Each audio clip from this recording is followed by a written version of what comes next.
This is QTV News, coming to you from our studios on Caraba Avenue. I am Umudu Gajaga, and thanks for joining us.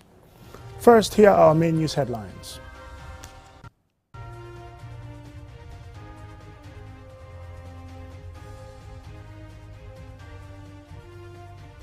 The Vice President of the Gambia, Mohamed B.S. Jallow,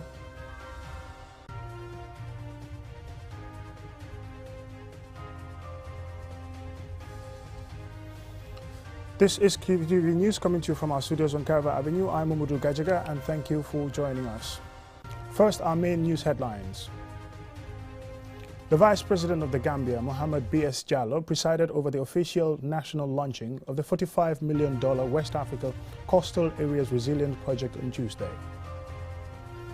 The National Human Rights Commission organized a stakeholders forum on Monday to validate the draft report on the status of implementation of the government white paper in response to the TRRC's recommendations. The Commission of Inquiry into Local Government Councils continue, with the Director of Governance at the Ministry of Lands appearing to testify on how councils execute development projects, amongst other matters. A regional training course on post-disaster needs assessment organized by the ECOWAS Commission has ended in Lomé, Togo. In international news, in the latest wave of political tension in Senegal, Ousmane Sonko's supporters clashed with security forces in Dakar on Monday. Those were the news headlines, and now the news in detail.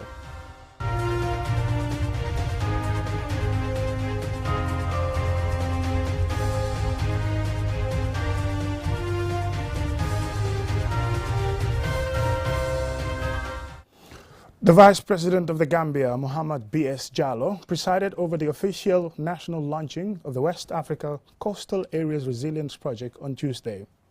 The $45 million project is supported by the World Bank and will be implemented by the Ministry of Environment, Climate Change and Natural Resources. Loli M. Camara has more. The West Africa Coastal Areas Resilience Investment Project WACA program, funded by the World Bank, provides financial and technical assistance to countries and regional institutions to address coastal resilience. Gambia's Vice President, Mohamed B.S. Jallow, expressed delight at launching the project and thanked all partners for their tireless efforts in making the project come true. The Gambia government will continue to empower all stakeholder institutions towards the sustainable management of the environment and its natural resources. Before I conclude, I would like to thank our partners, particularly the World Bank Group, Truritas team leader and country representative, for their unique collaboration and partnership. Finally, I seize this opportunity to assure the World Bank Group of the successful implementation of the West Africa Coastal Areas Resilient Investment Project 2 for the benefit of the people of the Gambia and mankind at large. The Minister of Environment, Rohi John Manjang, and Ibrahima Jawara, Acting Permanent Secretary at the Ministry of Environment, Climate Change and Natural Resources, both highlighted the importance of the project, citing the impact of recent floods. As we all know, the Kotu stream links both the Brikama and the Kanifi municipal flood stream lines, making it the most important site that will mitigate the flood issues of the Greater Banjul area. The WACA project will support the government to improve institutional and policy framework around disaster risk management, integrated coastal development, natural resource management, and enhance urban resilience to adapt to the adverse effect of climate change. Official figures indicate that the damage caused affected over 50,000 people, with at least 7,400 becoming displaced. The devastating results of climate change. The project being launched today, like all of the Gambia government's flood relief schemes, is designed to take account of all these changes. Zainabu Sey, the operations officer at the World Bank, spoke on behalf of the World Bank country rep. Following the government request to address these evolving challenges from climate change and to better understand the impact, the World Bank and the National Disaster Management Agencies conducted a flood and coastal risk assessment to identify priority investment for the greater Banjul area. As a result, flood reduction interventions around the Kotu stream emerged as a critical priority for the country, and WACA was identified as the main financing vehicle. Through a video played, last year's flood victims recount their struggles. According to Salimata Iti Toure, the Secretary General and Head of Civil Service, speaking on behalf of the Minister of Finance, in their quest to build resilience of affected communities in the coastal areas, the Gambia have applied for and was selected as a beneficiary of the World Bank-funded West African Coastal Areas Resilience Investment Program, RECIP Project 2. For QTV News, Lolly M. Kamara. The National Human Rights Commission organized a stakeholders forum on Monday to validate the draft report on the status of implementation of the government white paper in response to the TRRC recommendations. Lolly M. Kamara again. May 25, 2023 marks 1 year since the release of the government white paper responding to the Truth, Reconciliation and Reparations Commission's report. The National Human Rights Commission is required to report to the National Assembly annually on the status of the implementation of the white paper. Emmanuel Daniel Juve, the chairperson of the National Human Rights Commission, commended the government for establishing the TRRC as part of its transitional justice process in a bid to restore democracy and the rule of law in the Gambia. Mr. Juve highlights what this means to the Commission. To promote a comprehensive implementation of the white paper geared towards providing holistic justice for the victims and their families, and to give a true meaning to the never again mantra by advising the government to put in place mechanisms to prevent a repetition of the violations and abuses of the past through the creation of appropriate protective and preemptive mechanisms, including especially institutional and legal reform. This is important. You cannot talk about never again if the systems are the same, if the people are the same, if the same things are being done. The United Nations Residence Coordinator, Serafin Wakana, states that this is another occasion for the Gambia to lead the region in terms of having a robust and effective National Human Rights Commission that will contribute effectively to transitional justice.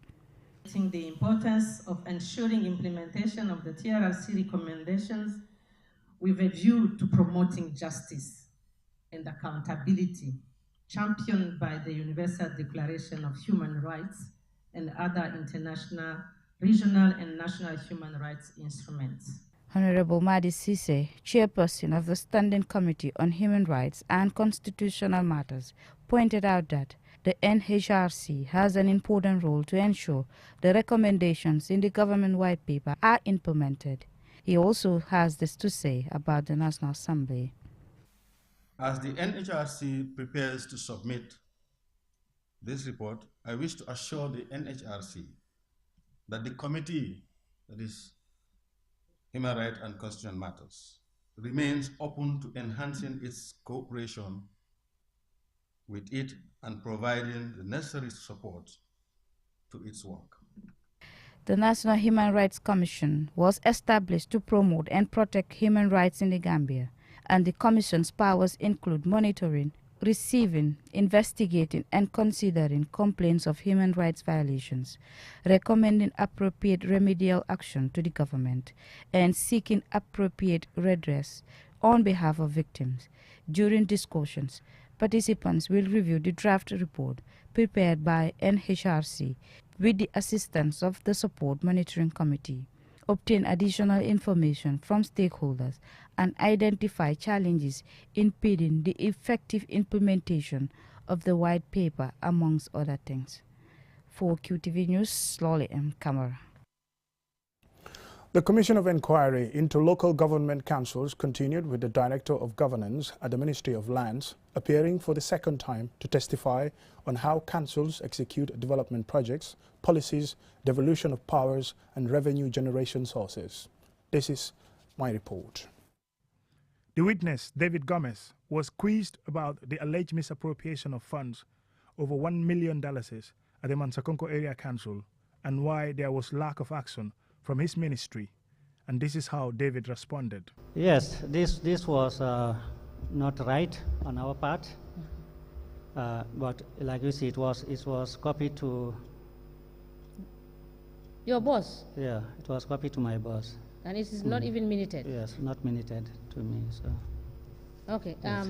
Can you please show him the actions will have been taken? Yes. Director Gomez was also challenged on the absence from work for 28 months by Janjanbureh Area Council chairman due to illness. Commissioner Yakar Cox asked the witness if a medical board was established to determine the council chairman's illness and incapacity to work. 5 years. Mm-hmm. So 28 months is a bit over 2 years. Mm-hmm.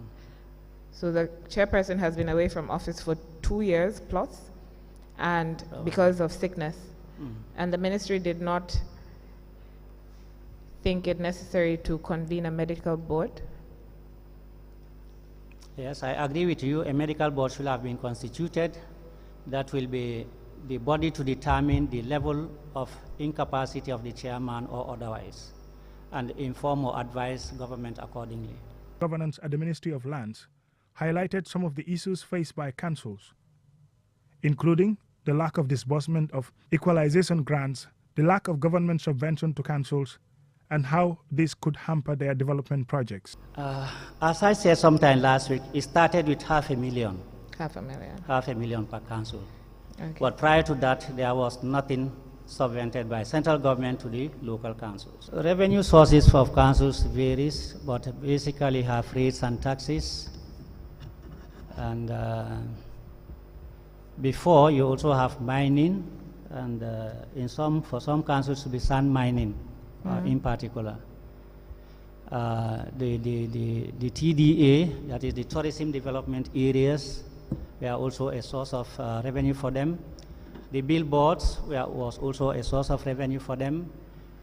The cattle, what we call cattle tax, that is levied or was levied on cattle, was also a source of revenue for them.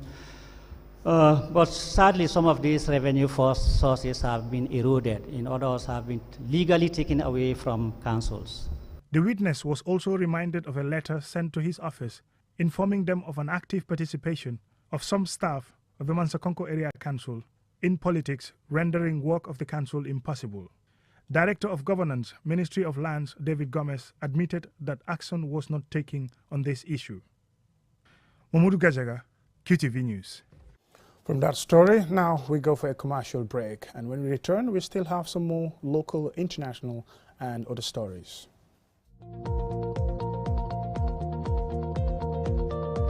To make sure your company's products and services reach your potential customers, it is essential that you choose the right channel for your marketing purposes. QTV has the widest reach locally and beyond, and we can give your business the visibility it needs. Call QTV Marketing on +220 324 4444 or email us at marketing@qtv.gm and take your business to the world.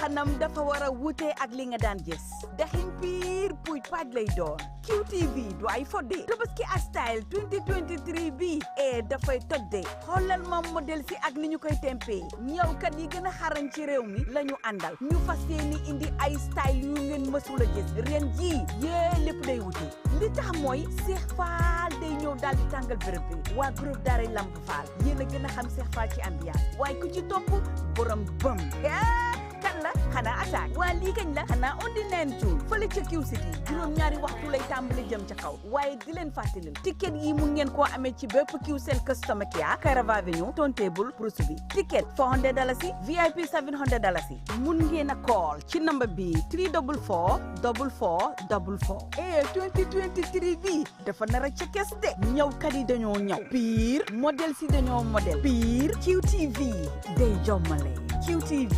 2023 du yomba de sponsored by Nido.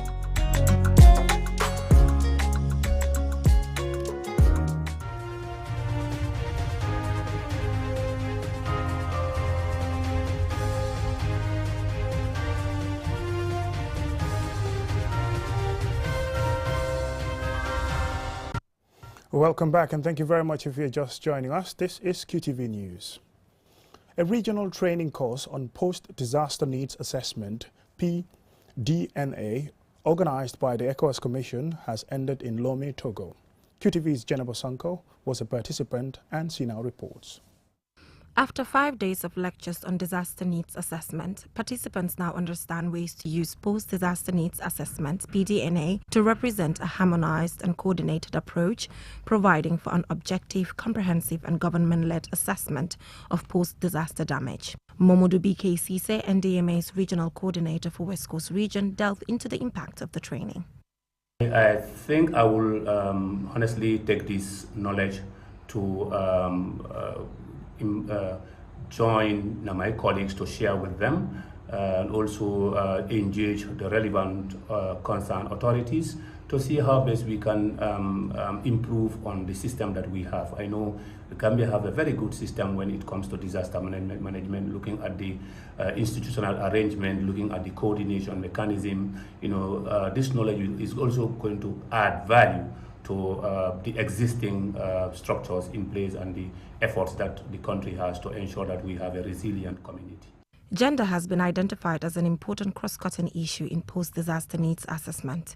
Women and children are often more vulnerable in times of disasters and its impacts. Bako Francesca from the Directorate of Humanitarian and Social Affairs, ECOWAS Commission believes more concentration should be given to women, girls and children during PDNA. It's very important for us to mainstream gender across all sectors because we know that especially with women and girls, they're the most vulnerable. And they are often, marginalized. So it's very important that we recognize their roles, we engage them, and so we can have effective results of whatever we are trying to assess. So engagement and involvement of women and girls is very important in any assessment we have to carry. Experts will be drawn across different sectors to support ECOWAS member states in emergency response and recovery planning from among the participants of the regional training. Lydia Mohegan from Ghana hopes to put her knowledge into practice. Most African governments politicize almost everything they do, and so governance may be a bit of a challenge because if there are resources provided to help with recovery, I'm hoping that people will not shortchange these resources to send to areas of their political dominance, but give it to everybody who needs to get them. So hopefully this should help improve governance in disaster management. The complexity of recovering from the impact of these hazards in ECOWAS region is exacerbated by its security context that is shaped by fragility, conflict and violence. Risk reduction research conducted by DARA indicates that the risk reduction of most West African countries is very low. Guinea, Nigeria and Sierra Leone all score below 4.0. Cape Verde, Ghana and Senegal score between 5.0 and 5.9. And no country in the sub-region scores 6.0. Reporting for QTV News, I am Jennifer Sonko. Kalaji Health Center in the West Coast region conducted its maiden award ceremony to highlight the achievement of the center, its staff and assessed the way forward. Our regional correspondent Bakari Balde attended the event and he prepared this report. This health center is among the 7 health facilities in the Fonyi-Jarol district and one of the busiest in Western Health Region 2. It serves the catchment communities of Brumang, Jarol, Nyoro Jarol, Kamanka, among others. Here is Sajo Sambu, the outgoing officer in charge. A total of 1,366 children under the age of 5 we are seen in Kalaji Health Center, with a male population of 642, representing 46%, while female population was 724, representing 54%. Mr. Kiaman, comparing this to 2021, there was an increase of 26% in male population and 30% in female population. This cannot be possible without the support from the staff and the Regional Health Directorate. The outgoing officer in charge added that despite the numerous achievements, the lack of an ambulance, health laborer, and a day watchman are some of the challenges the center faces. He made the following recommendations. Ministry of Health through Regional Health Directorate to help us appoint a health laborer and a day security officer. RAB to assist in securing an ambulance through through Riders for Health. RAB through Riders for Health to supply Kalaji Health Center public health officer with a motor bicycle. RAB to engage the district authorities about the road linking to Kalaji Health Facility. This has also been a major challenge for us. Ibrahim Soro Sanyang, the chief of Fonyi Jarol, who doubles as the chairman of the health center, outlined the significance of the health center and pleaded for more support. The government highway. We are appealing to the government to create a proper highway from the health center so that it can be easily accessible from the Trans-Gambia highway. Adam Silla, a public health officer, on behalf of the staff, spoke highly of the outgoing officer in charge. Under your guidance, we have witnessed remarkable growth, achieved milestones, and overcome challenges that once seemed insurmountable. Your vision, foresight, and strategic thinking have propelled us forward, paving the way for success and pushing the boundaries of what we thought was possible. Certificates were presented to deserving staff in recognition of their hard work and selfless service. Bakari Balle for QTV News. And now, international news.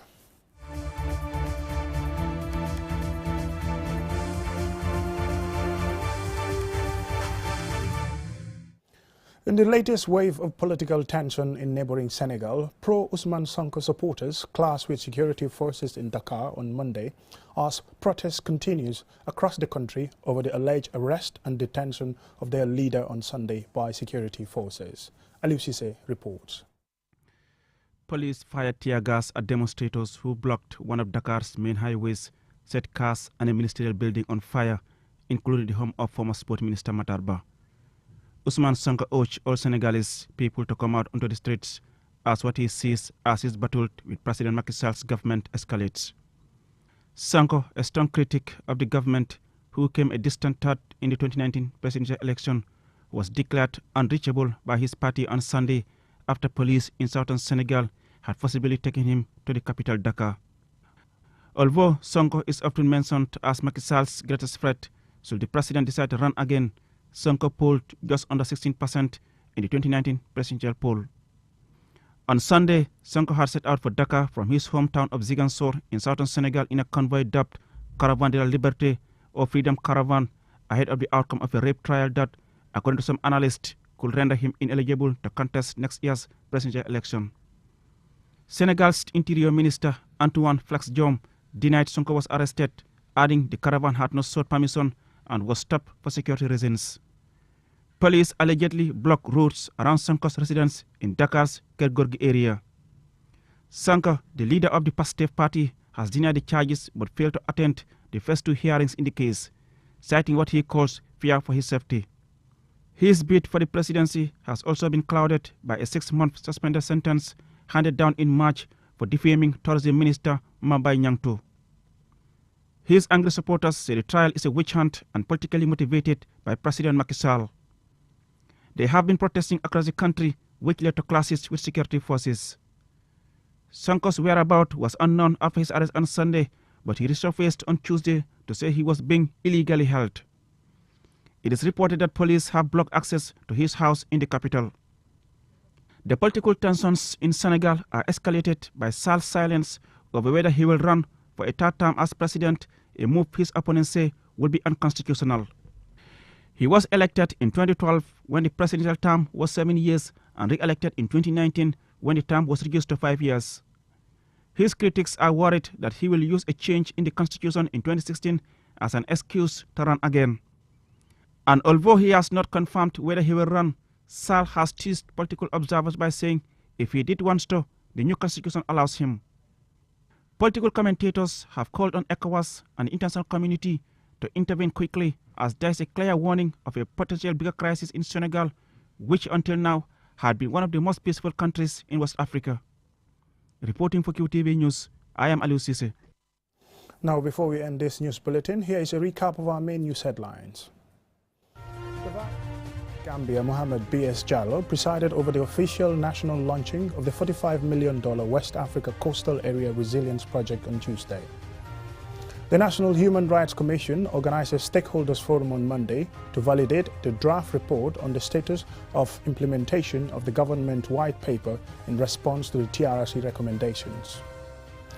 The Commission of Inquiry into Local Government Councils continued with Director of Governance at the Ministry of Lands appearing to testify on how councils execute development projects, amongst others. A regional training course on post-disaster needs assessment organized by the ECOWAS Commission has ended in Lomé, Togo. And in international news, in the latest wave of political tension in Senegal, Ousmane Sonko's supporters clashed with security forces in Dakar on Monday. That's all in this edition of the news. Thank you very much for watching. Join us again at 10 for another bulletin.